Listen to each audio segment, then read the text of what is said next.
Hi everyone, Nigel Saunders here.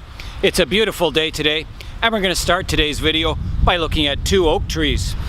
We'll start the video by looking at this smaller one behind me here.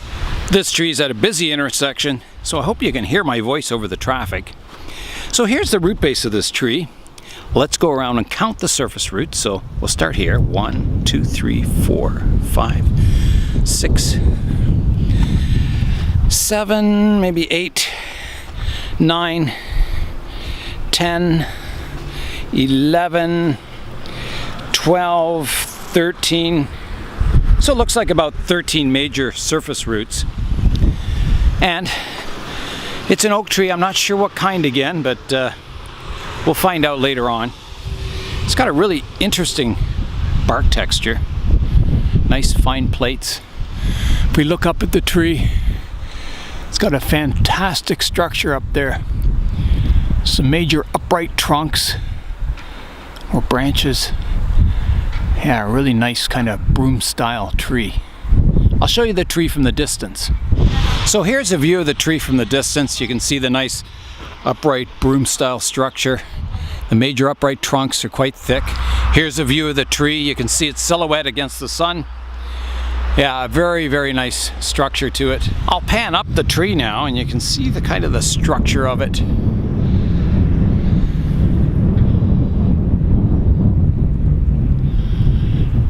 Really, really nice. Kind of the classic silhouette of a deciduous tree.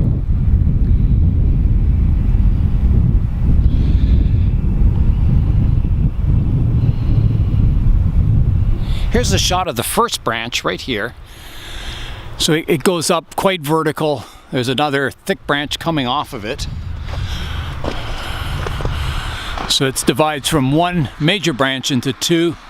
And there's a lot of little branches coming off of it too. That's quite typical for a deciduous tree, having these little kind of suckers coming off of it.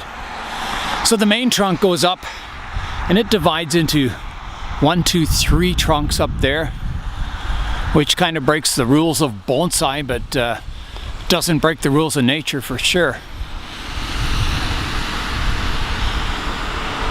Nice old bark on the tree. I found one of the leaves on the snow here. So it's got kind of rounded lobes on the oak leaf, and I don't know what kind it is, but I'll look it up when I get home. Here's a shot of where the trunk divides from 1 into 3 up here. 3 very upright trunks, and they further divide as they go up.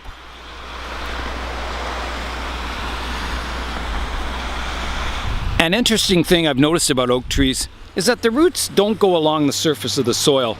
They kind of go down into the soil quite deeply. You can see this one here. Yeah, it kind of goes down deep into the soil. Not like a maple tree where it kind of goes along the surface of the soil.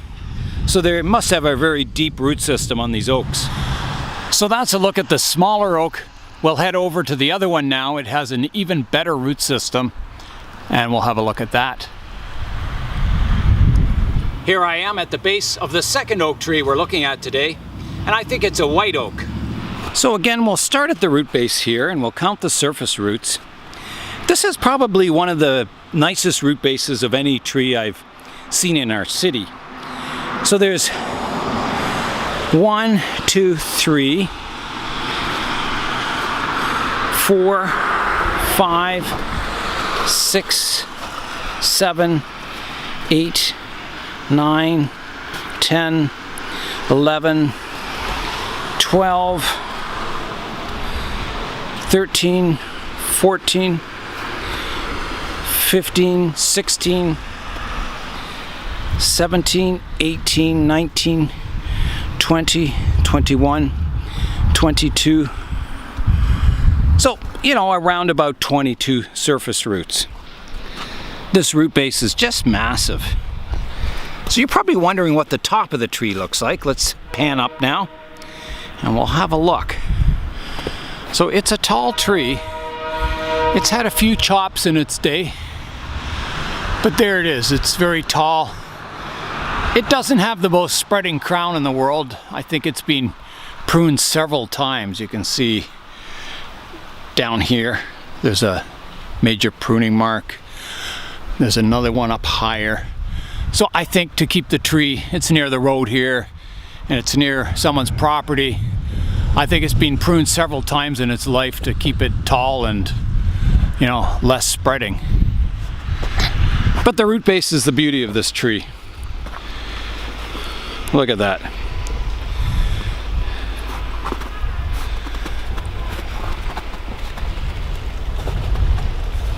It's old and again, the roots don't go along the surface of the soil very much. They kind of go into the ground. I can see the remains of acorns down here. And there's the leaf. It's pointy leaves, so I'm thinking, that's why I'm thinking it's a white oak with those pointy leaves. Here's another leaf here. I can't get it out. Yeah, I'll have a look.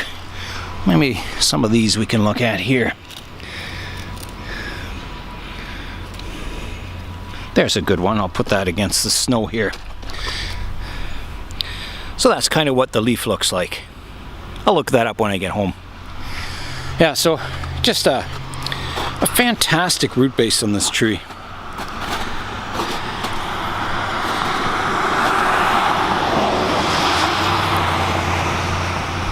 So you can see here there's a lot of big branches were taken off. They've healed over, but you can still see how the roots were feeding the veins up to these branches. I'm surprised it healed that well.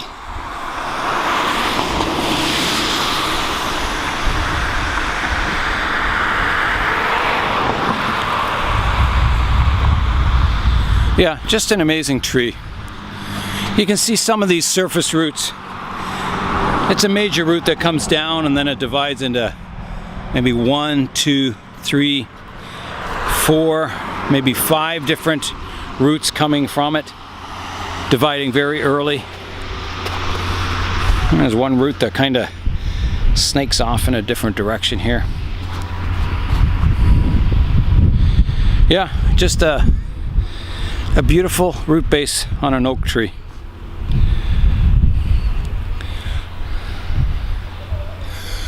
So I won't talk about the structure much because, you know, it's not really an ideal structure for a bonsai tree. It's okay, but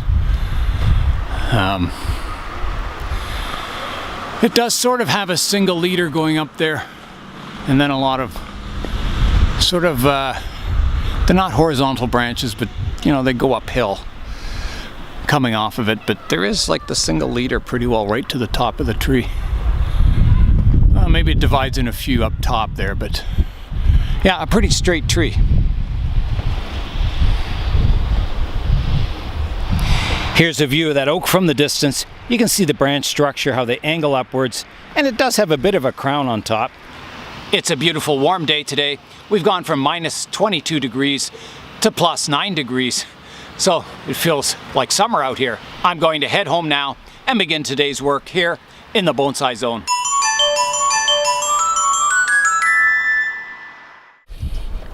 I'm back home now, and I wanted to show you the water barrel. It's split open at the bottom.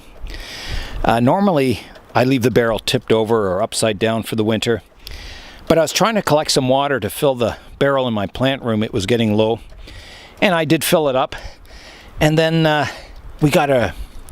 it got cold really quickly, froze the top of the barrel. I couldn't tip it over or anything. And then we got that really cold spell and it froze all the way through and split the barrel open. So, well, we'll have to get another one for next year. And I think my wife's going to use the bottom of it as a little pond for her ducks. And she'll use the top for something else. I'm back indoors, and today's project will be cleaning up my sarissa forest. These trees got attacked by spider mites. I've never really had spider mites that I've noticed in my plant room here. And I first noticed a problem with this tree here. Some of the branches, the leaves started falling off of it. And I just assumed, well, I'm either underwatering it or overwatering it. So I tried adjusting my water. I felt the soil and I thought, well, maybe it's a little dry. So I started watering it more and the leaves just kept falling off. And I thought, well, what's going on. So I noticed that the leaves looked a little extra shiny, like there was sap on it, like you get from aphids or scale. So I thought, well, it's got to be spider mites. And it took me a while to realize that it was spider mites. I thought, well, maybe that tree's too much in the shade, and maybe it has some fungal disease or something. I didn't really know. But so what I did is I sprayed all the trees with the soap and water, 40 parts water to 1 part dish soap. And, you know, they didn't look so good at first, but now they're starting to rebound. And I've sprayed them again. And after I sprayed them, the leaves started looking better. The health of the trees improved. They actually started to flower, and the growth started to take off again. So I think the spraying went really well. I think it got rid of the spider mite problem, and they're on their way to recovering. It's never a good idea to prune weak trees, but now that they've grown for, 2 or 3 weeks, they've regained their strength, and now I can prune them back. All these long shoots that are growing like crazy now can get pruned back, and I can get my growth back under control. I'm hoping that the little tree in here regains its vigor and starts to grow leaves again. I don't know. I don't think it's dead. All the branches are still flexible, and I noticed that it's starting to get some new foliage on it, so I think there's hope for that tree. I'll start the pruning on the main tree here, pruning back these long, thick pieces of growth. So we'll take it right back to here. Serissas backbud on old wood very easily. So I'm not worried about, losing these branches or anything. I think the spider mites have caused me to lose some of the fine branching, but most of them are still flexible. And there's little leaves growing in now, so that's always a good sign. And we'll see what happens to these branches. They're definitely green. Where I cut them, I can see green in here. So they're living branches. They just need pruning back. So here's a close-up of that branch I just pruned. You can see some of the new growth on it, the new leaves coming out. Hopefully you can see the green where I pruned the longer branches off, that it's still alive. Yeah, I don't think there'll be any problems with this branch. I'll continue to take these long shoots off.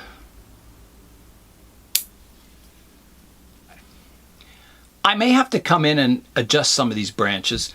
I've noticed that some of them are gaining more vigor than others, and I want to kind of grow the canopy out equally. So the branches that are getting a little thick, we might have to do a little more pruning on them. I'll prune back some of these long back branches now. They're getting really, really thick. These sarissas will thicken up really quickly if you let them grow. So that's taking care of most of those, really long shoots on the main tree. I'll have to do all the trees now. This one has a lot of large shoots coming off, so I'll prune those back also. The soap and water didn't seem to damage the sarissa leaves at all. They're a tough enough leaf that they can take the spray. But you have to be careful on some trees, like I know the poinsettia. If you spray soap and water, 40 parts water to 1 part soap, on the poinsettia leaves, they just shrivel up almost right away, and they'll fall off like 12 hours later. So you better test the spray on your tree. Just spray one small section of it, see how the tree reacts, and if it takes it, then you can spray the rest of the tree. But don't go and spray it on an untested mixture on your entire tree, or it could just kill the tree. So it's always better to be safe than sorry. I have a lot of shoots coming up from the roots, little suckers that I need to prune back. This one is quite long here. Yeah, it's almost becoming a tree itself. So if you ever want to create a clump style sarissa, just plant one tree and they'll sucker up from the roots, and you can create a connected root type forest. So I'll prune these back. I've got to get right to the base of these little suckers and prune them back like that, getting rid of them. There goes the big one. There we go, that cleans up the root base a bit. My rough profile type pruning is almost done. I've just got to prune some of these branches at the back of this tree. Cut them down in size. And all the trees are roughly pruned to shape now. Next, I have to go in and do a more detailed pruning of the branch structure. Some of the branches are getting quite thick, and the thick branch goes right to the edge of the profile of the canopy. All these branches near the edge should be fine, delicate branches, not thick ones like this. So these branches will have to be pruned back, so these thick sections here will be replaced by finer branching. The tree is still quite long, so I think to be able to see the branch structure even better, I'm going to come in and do a profile prune, getting all this new growth pruned back, so there'll be almost no leaves on the top of this canopy. And then I'll be able to look in and see the branch structure quite clearly. And then all the new leaves will grow in and the tree should look quite good. So here I go. I'm going to start at the top here and prune away.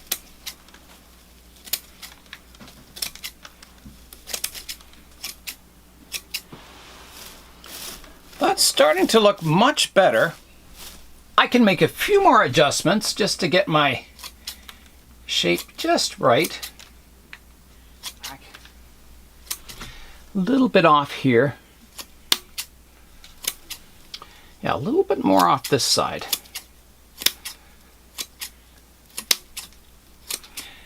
There's a shot of the canopy from the front. I think the profile looks quite good. So now I'm going to go in and start working on the branches. Profile pruning by itself doesn't make a good branch structure. It just gives a good profile to the canopy of the tree. You still have to go in and do a detailed pruning of all the branch structure, eliminating all your problem branches, your crossing branches, branches growing the wrong direction, cleaning up those branch junctions so you have one branch dividing into two, and then 2 to 4, and so on. So profile pruning isn't the only pruning you should do. Otherwise you'll end up with a mushroom type tree, which is kind of what it looks like now, but in the end we'll sort it all out so it looks more natural. Next we have to come down low underneath the tree and look up at the branch structure. So you can see this one branch here is very thick. It comes up from off the trunk here. It comes up, it has one little branch off here, and then it divides into 2 up here, and they're very thick. They're too thick compared to all the other branches in the canopy structure, so that's got to be corrected. I've got to take out some vigor out of those branches, try and cut off the thicker parts, and get kind of slimmer leaders to the new branches. Here's even a better view of the branch structure. So that's the one we're going to work on here. So I can see right here it divides. This is finer here. And this is very thick. I could remove that part of the branch. Now I will lose a bit of width in the canopy there, but that'll fill in again over the years. I've got to get rid of that really thick section out here and also this one. So I'm going to come in with my branch pruners and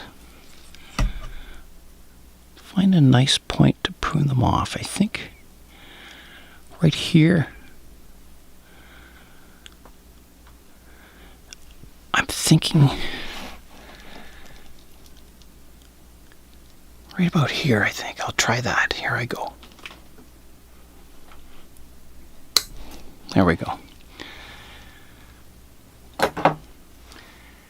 That'll make an excellent cutting, that little thick little branch. Yeah. So I'll come in now and clean that cut up. So I'll rotate the tree around like that. So you can see where I cut the branch off there. It's quite bright with the light here. So I'm going to clean that up. That's not bad. If I rotate it around, you can see that, it looks fairly good. I think that'll heal over nicely. I don't want to carve too much away. I don't want to risk losing this branch. I can always go in later and clean that wound up better once it starts callousing over. But for now, I'm going to leave it like that. This branch here, this is a finer branch here, and it's very thick back here. So I want to keep this finer branch, which has a little leaf coming on it, so I know it's alive. And I'll prune back the thicker part back here. So here I go. I'll come in here and take that off. Just like that. Here's a view of the canopy now after the major pruning. You can see it still looks quite normal from the front view. There is a bit of a space here. If you look above the tree, it's not that nice oval shaped canopy, but again, those vigorous branches will cause that area to fill in very quickly. My next task, I'm going to come in and prune the canopies on the smaller trees, especially the one behind here. It's getting really out of shape. So I'm going to give a profile prune to all the smaller trees in the planting. And prune our canopies to shape. I'll get the ones on the end here too.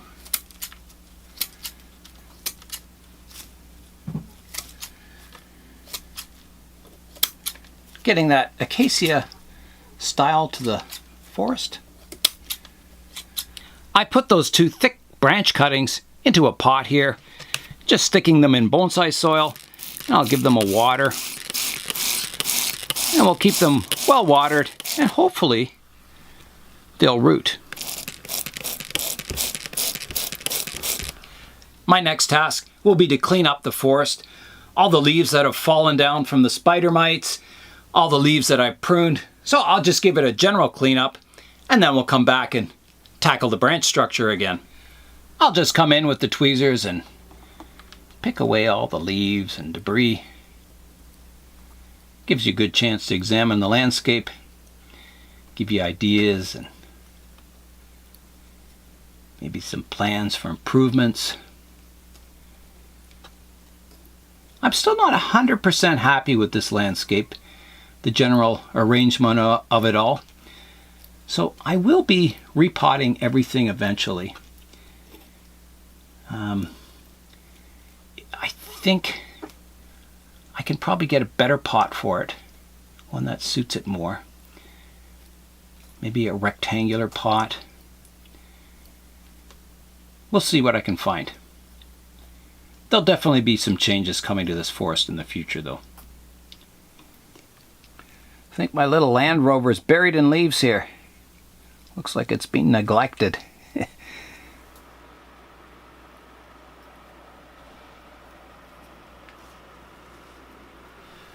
I've got most of the landscape cleaned up now. There's always more details I could address, like getting my roadway back in there and pruning the moss around the base of the trees. So there's still a lot of detail work I have to do. And if it were going into a show or on display, I would certainly do that. But for now, I've got, all the dead leaves cleaned up and all the clippings. So my next step, I want to give it another preventative spray of soap and water, and then I'll give it a thorough watering.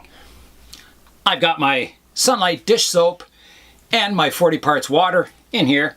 So I'll give everything a spray, make sure I get the top, the bottom, everywhere, so it'll kill any insects that are alive.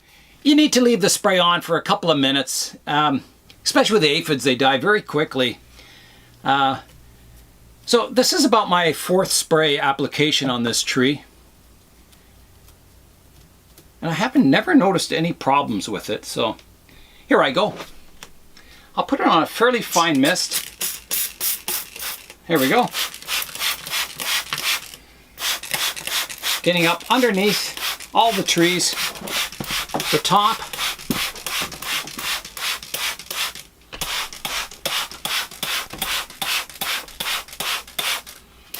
if you notice any actual spiders on your trees, try and remove those before you spray the soap and water on, because it will kill them. So you want to leave your beneficial insects on your trees. Just relocate them to another tree and they'll be quite happy. I hate, watching insects die for no reason.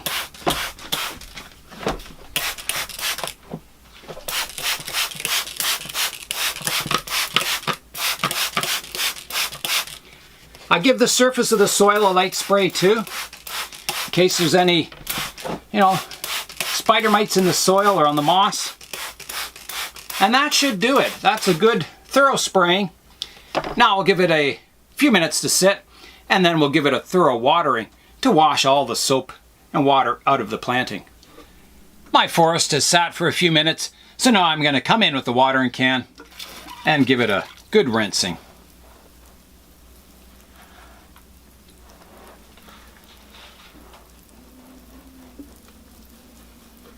Spider mites do not like humid environments. They prefer dry areas, so usually I don't get them in the plant room. This is like the first time I've ever had spider mites that I've noticed. So I don't know what happened this year, but you just have to deal with it. So that should do. That's a good rinsing. Let's fly in now and have a look at the planting. The sun's trying to come out today. It's 27 degrees Celsius in the plant room and 78% humidity, so it's quite warm in here.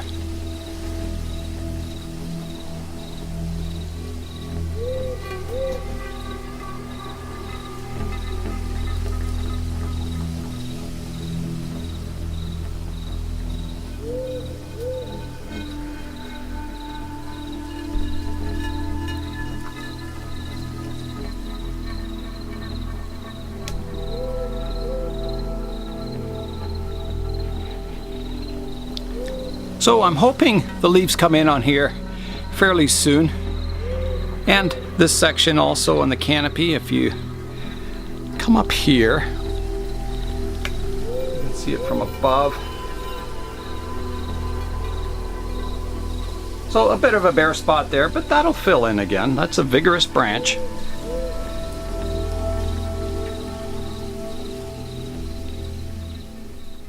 I was going to come in and prune this upper canopy, kind of sorting out the branch structure, but I think I'm going to wait now until it all starts filling in again.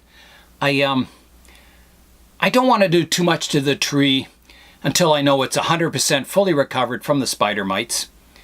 So I'm just going to leave it as it is for now. And then, in another video we can come in, and if I go underneath I can see the branch structure quite clearly, so we'll do that in another video. So I think it's time now for today's update.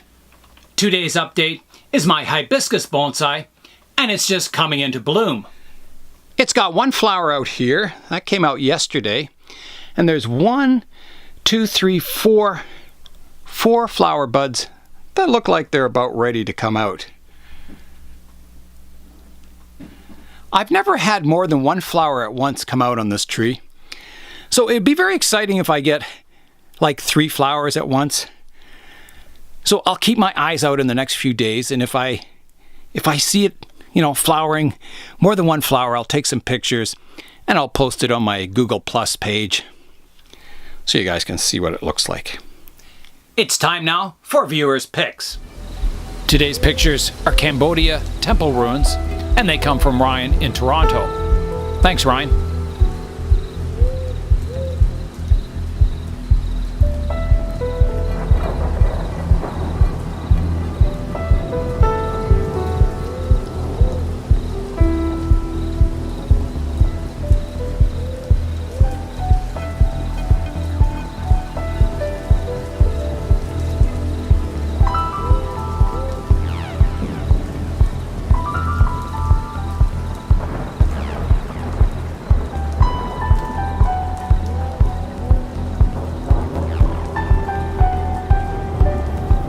That's all for today. I'm Nigel Saunders. Thanks for watching in the Bonsai Zone.